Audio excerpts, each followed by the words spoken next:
Morning. I am live this morning.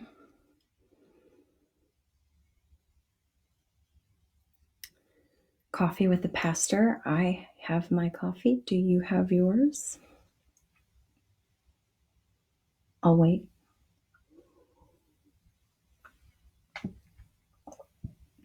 Today I also have a banana, cherry, orange, cucumber, romaine smoothie.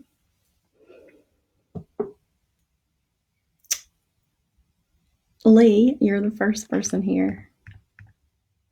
Yay. Hi.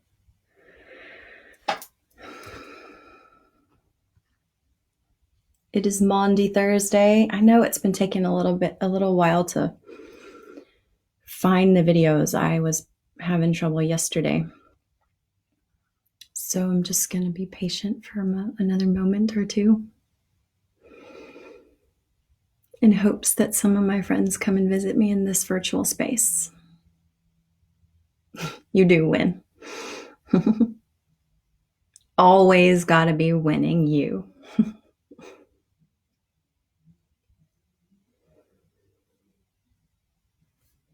All right. Well, it is Maundy Thursday of Holy Week. And Thursday is the day that we remember the moment when when Christ initiated what we now refer to as the Lord's Supper, or a lot of us call it communion, or if we're really fancy, we call it Eucharist.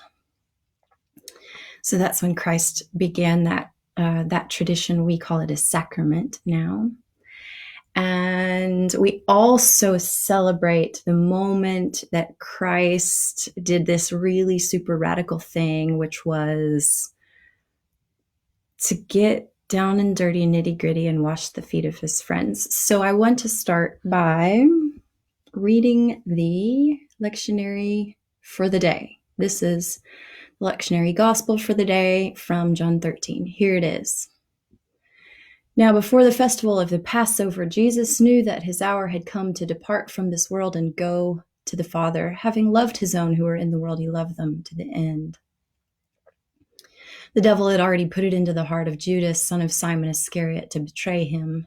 And during supper, Jesus, knowing that the Father had given all things into his hands and that he had come from God and was going to God, got up from the table, took off his outer robe, and tied a towel around himself. Then he poured water into a basin and began to wash the disciples' feet and to wipe them with the towel that was tied around him. He came to Simon Peter, who said to him, "Lord, are you going to wash my feet?" Jesus answered, "You do not know now what I am doing, but later you will understand." Peter said to him, "You'll never wash my feet." And Jesus answered, "Unless I wash you, you have no share with me."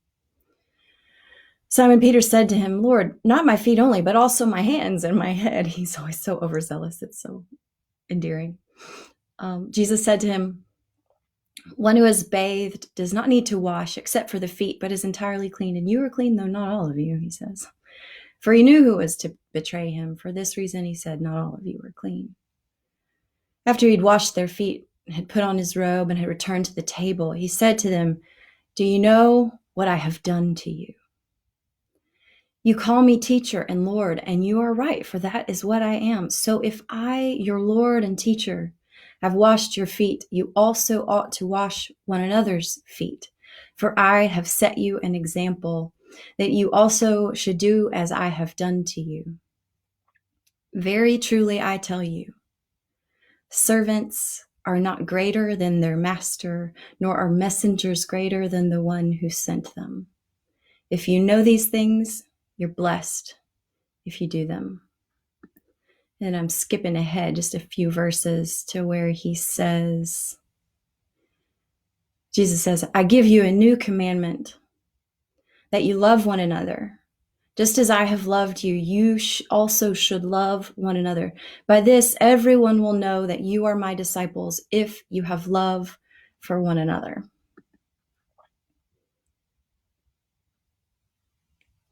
Oh no. Are we having issues? Yeah. No, I didn't start it 11 minutes ago. Okay, so I love that passage so much. I think it's so, it just sparkles with Jesus' subversiveness to me. And I think there's so much that we could glean from that passage. But I have a few favorite, like, pet things that I like about this, and I thought I'd just share a couple of them with you. Because it's so beautiful, and it's so rich. My favorite thing, number one, hands down, is that in one simple act of care, Jesus abolishes hierarchy. He says, he washes their feet, and then he says, servants are not greater than their master, nor are messengers greater than the one who sent them. He does it really baldly, it seems to me, very boldly, that Jesus says, nope, everything you ever thought about how the world works and all the hierarchies that human society and human culture have generated throughout our history, they're all malarkey. The hierarchy is human-made malarkey. So racial hierarchy is malarkey, and socioeconomic hierarchy is malarkey, and education hierarchy, malarkey, and gender hierarchy is malarkey, and basically any other hierarchy that you want to think about, that you can think up, that humans have ever practiced or are practicing now, Jesus just cuts it right down. He says, nobody is greater. And I think that's really beautiful. And the symbolic, like, ritual act of the way Jesus demonstrates that by getting into the nitty gritty, I love it. I think it's Jesus at his subversive and countercultural and upside down kingdom best. So my second favorite thing about this passage is that that Christ shows us that embodiment is welcome, and that all of the experiences that we go through as humans inside of bodies, they're all welcome. The dirty, stinky feet are welcome, and all of the, like, yucky human secretions, our sweat and our snot and our poop, like, all of that is welcome. And the faith that Jesus inaugurated, that we're now trying to practice, that we're doing our best to practice, welcomes in all the totality of human experience in bodies. And, you guys, if you listened to my homily from a week or two ago, I was whining. I was complaining about St. Paul, and because he annoys me so much in various places in his writings, because he seems to me like he just his word choices leave these big doors, these big windows open for misinterpretation of what he means. And so a lot of that has given rise to this dualistic thinking that we have about the body, and that by that I mean, like, spirit good, body bad. And I think in this passage, like, if we're reading Paul in light of what Christ is doing right here on Maundy Thursday, we'll know that that's not the right interpretation. That's not the way that we should understand what St. Paul is saying either. Because Jesus does this beautiful, simple ritual act, which is just to get down and dirty with his friends. He gets on the floor and washes their dirty, stinky feet, and it's all welcome, and the body is good. And it's this act of service. And I think about, as a mother, all the times that I ever, wipe a snotty nose or change, have, my kids are far out of diapers, but, wiped butts and, cleaned up vomit or whatever. And how just like these embodied experiences of care for one another are part and parcel of our faith, and our faith includes it. Our faith welcomes in this human embodiment experience. And I think I'm actually going to talk about this next week in our small group.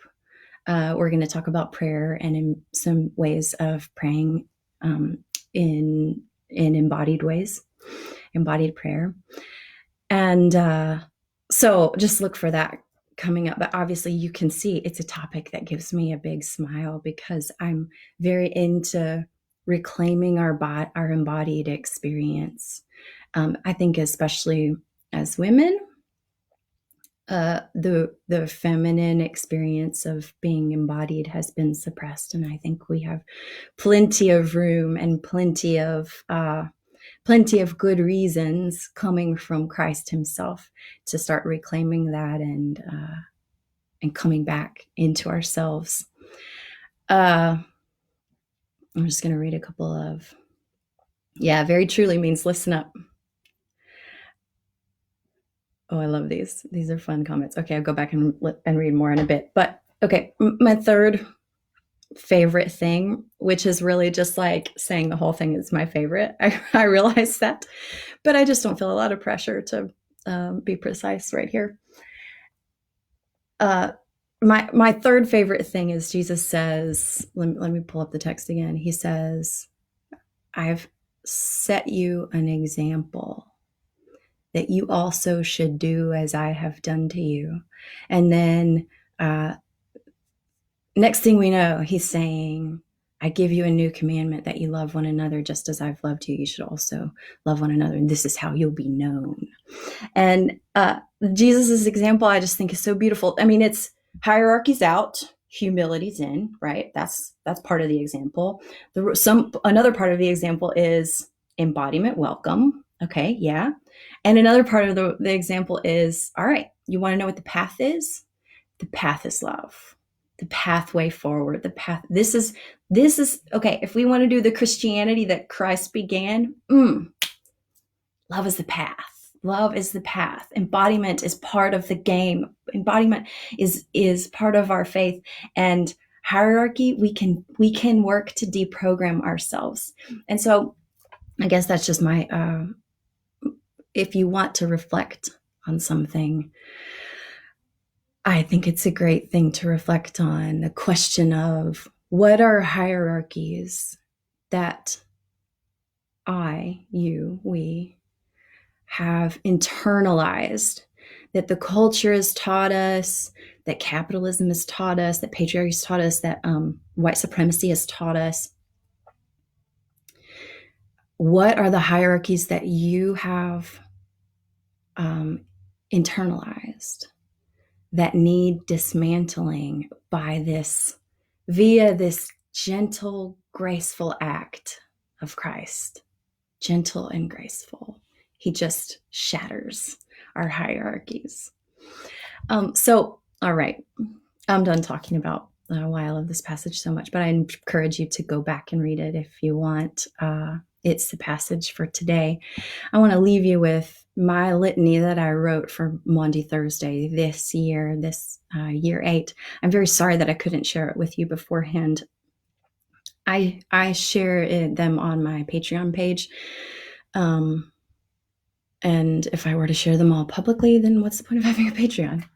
I'll read it to you, though. Here it is. This is our closing prayer for our meditation this morning. God, you've shown us your love and your nature in the person of Christ, who washed the feet of his friends, served them food and drink, healed their illnesses, heard their concerns, and cared for their hearts.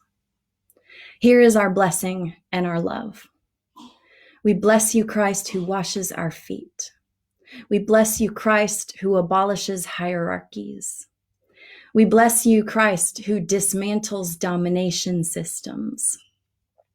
We bless you, Christ, who affirms the dignity and sacredness of every human being.